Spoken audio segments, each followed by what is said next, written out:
बंधुओं राधे राधे। बंधुओं, सब कुछ पाकर सब कुछ खो देना और सब कुछ खो करके सब कुछ पुनः प्राप्त कर लेने की संपूर्ण प्रक्रिया को पुनर्वापसी या कमबैक कहा जाता है।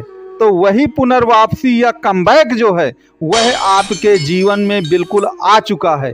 अब आप कमबैक कैसे करेंगे, आज मैं इसका सीक्रेट आपको बताऊंगा।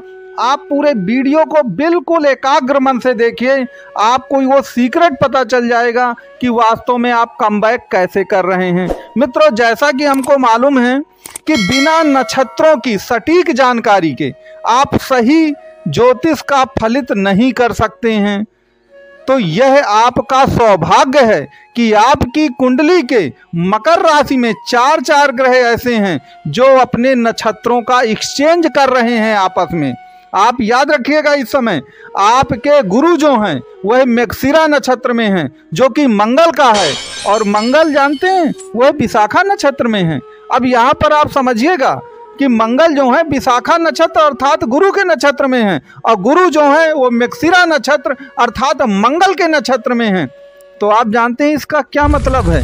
विशाखा का मतलब क्या होता है, जो आपके मंगल देव विशाखा का तो तात्पर्य ही है प्रकाश की एक किरण मिल जाना, डूबते को तिनके का सहारा मिल जाना, जीरो से हीरो की यात्रा करना। और मंगल देव इस समय आपके कर्क राशि में विराजमान हैं जो कि सप्तम भाव की राशि पड़ती है आपकी कुंडली में। और याद रखिए, यहीं से आपकी मैरिज लाइफ भी है और आपका व्यापार भी है। याद करिए वो दिन जब आपके बुरे दिन चालू हुए होते हैं ना, तो सबसे पहले व्यापार और जॉब ही खराब होता है, उसके बाद मैरिज लाइफ पूरी डिस्टर्ब हो जाती है। तो ये सब चीजें मैंने क्या कहा कि प्रकाश की किरण होता है विशाखा का तात्पर्य। तो कहने का तात्पर्य मेरे यही है कि वह प्रकाश की जो किरण है वह मंगल देव आपके लिए लेकर आ रहे हैं। चूंकि मंगल और आपके गुरु का आपस में नक्षत्र परिवर्तन है। और याद रखें, गुरुदेव इस समय आपके मृगशिरा नक्षत्र में पंचम भाव पर विराजमान है।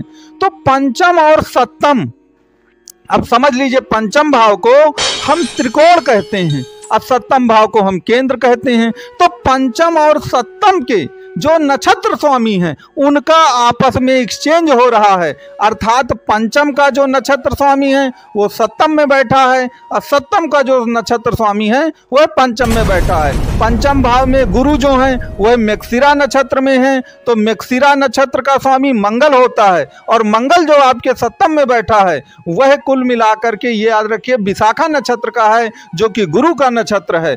तो दोनों आपस में अपना नक्षत्र परिवर्तन करते हैं। अब देखिए, मृगशिरा का तात्पर्य क्या होता है।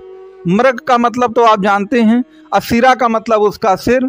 तो मृगशिरा का तात्पर्य है कि ऐसा जानवर जो तेज भी हो, फुर्तीला भी हो और सुंदर भी हो। आप जानते हैं हिरन जो होता है ना, वो तेज भी है, फुर्तीला भी है और सुंदर भी है। तो कहने का मेरे मतलब आप यहाँ पर समझिए कि मंगल और जो आपके गुरुदेव बृहस्पति हैं, ये जो आपस में नक्षत्र का परिवर्तन कर रहे हैं ना, ये पुनर्वापसी का सबसे पहला संकेत है। दूसरा संकेत यहाँ पर ध्यान दीजिए कि आपकी कुंडली के स्वामी क्या हैं, वो तो शनिदेव महाराज हैं, और राहु इस समय आपके थर्ड भाव में हैं। अब देखिए, राहु और शनि भी आपस में नक्षत्रों का परिवर्तन कर रहे हैं। राहु देव इस समय उत्तरा भाद्रपद नक्षत्र में हैं जो कि शनि का नक्षत्र है, और शनि इस समय शतभिषा नक्षत्र में है जो कि राहु का नक्षत्र है। तो दोनों आपस में नक्षत्र का परिवर्तन कर रहे हैं। अब यहाँ पर याद रखिएगा कि शतभिषा का तात्पर्य क्या होता है। शतभिषा का मतलब होता है, शत का मतलब होता है 100, अब भीषा का मतलब 100 प्रकार के जो जख्म हैं आपके शरीर में, जो आप जख्म खा चुके हैं पिछले बहुत सारे दिनों में, कई वर्षों में, उन सभी जख्मों को भरने की प्रक्रिया ही शतभिषा कहलाती है। तो जितने आपके पुराने जख्म हैं उन सब पर मरहम लगाने का जो काम है वह शतभिषा नक्षत्र के द्वारा किया जाता है। दूसरी बात याद रखें कि राहु किस नक्षत्र में है। राहु जो है वो शनि के उत्तरा भाद्रपद नक्षत्र में है, और आपने दो शब्द तो सुने ही होंगे, पूर्वार्ध और उत्तरार्ध। पूर्व का मतलब होता है पहले का, और उत्तरार्ध का मतलब, उत्तर का मतलब होता है बाद का। तो ये उत्तर भाद्रपद है। उत्तर भाद्रपद का मतलब कि अंतिम का या बाद का जो समय होगा वह भद्र होगा। भद्र का मतलब एरिस्टोक्रेटिक से है, भद्र का मतलब रहीसी से है, भद्र का मतलब आपकी फाइनेंशियल जो ग्रोथ है वो बहुत तेजी से। तो याद रखिए, आप उत्तरा भाद्रपद जो नक्षत्र है, वो जो राहु का नक्षत्र है, वह अंतिम समय, अब याद रखिए उत्तरा भाद्रपद का भी अंतिम समय आ चुका है। तो कहने का तात्पर्य है कि ये जो चारों नक्षत्र हैं जो कमबैक के बारे में बता रहे हैं, कौन से चारों नक्षत्र हैं? एक विशाखा नक्षत्र है जिसमें मंगल आपके विचरण कर रहे हैं, दूसरा आपका ये विशाखा के सिवा मृगशिरा नक्षत्र है जिसमें बृहस्पति देव इस समय विचरण कर रहे हैं, तीसरा आपका शतभिषा नक्षत्र जो कि राहु का नक्षत्र है, उसमें शनिदेव विचरण कर रहे हैं, और चौथा आपका राहु जो उत्तरा भाद्रपद नक्षत्र है। तो ये चारों नक्षत्र मिल करके आपकी किस्मत को बदल देंगे, क्योंकि चारों नक्षत्र जो हैं ट्रांसफॉर्मेशन के कारक हैं। चारों जो नक्षत्र हैं वह कुल मिलाकर के पुनर्वापसी या पुनर्स्थापन का कारण करते हैं। यहाँ पर एक बात और ध्यान देने वाली है कि बुध देव जो हैं वो इस समय आपके पुनर्वसु नक्षत्र में विचरण कर रहे हैं। अब देखिए, पुनर्वसु का तो तात्पर्य, पुनर का मतलब तो आप जानते हैं पुनः या दोबारा, और वसु का मतलब स्थापित हो जाना। तो पुनः दोबारा स्थापित होना या पुनर्वापसी करना या कमबैक करना, ये सब एक ही बातें हैं। तो बुधदेव जो आपकी किस्मत के स्वामी हैं वह भी इसी बात को गोचर कर रहे हैं, दृष्टिगत कर रहे हैं कि पुनर्वापसी का जो समय है वह पूरा बिल्कुल नजदीक आ गया है।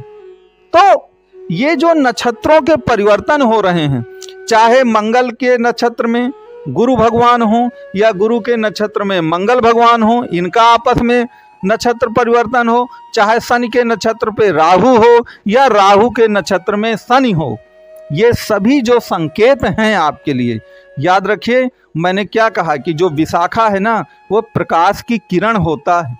जब आप अंधेरे में डूब जाते हैं, किसी ब्लैक होल में चले जाते हैं जहां चारों तरफ आपको अंधेरा दिख रहा है, लगता है कि उम्मीद के सभी दरवाजे बंद होते चले जा रहे हैं, वहां विशाखा जो है आपको उम्मीद की किरण दिखाता है, प्रकाश की एक किरण दिखाता है, और वही प्रकाश की जो किरण है वह विशाखा नक्षत्र के द्वारा मिलती है। और आपने तो केवल इतना सुना होगा कि राशियों का परिवर्तन राजयोग है, लेकिन सबसे बड़ा राजयोग नक्षत्रों का परिवर्तन ही कहलाता है। तो मित्रों, बहुत जल्द कुल मिलाकर के याद रखिए, पुनर्वापसी और कमबैक आप 100% करेंगे, इसमें आप किसी भी तरह का संदेह मत करिए। आपको वीडियो कैसा लगा ये आप ज़रूर बताइएगा, और कुंडली से संबंधित आपका कोई भी प्रश्न हो तो नंबर आपको प्रदान किया गया है, आप दिए गए जो नंबर हैं उसमें आप संपर्क कर सकते हो।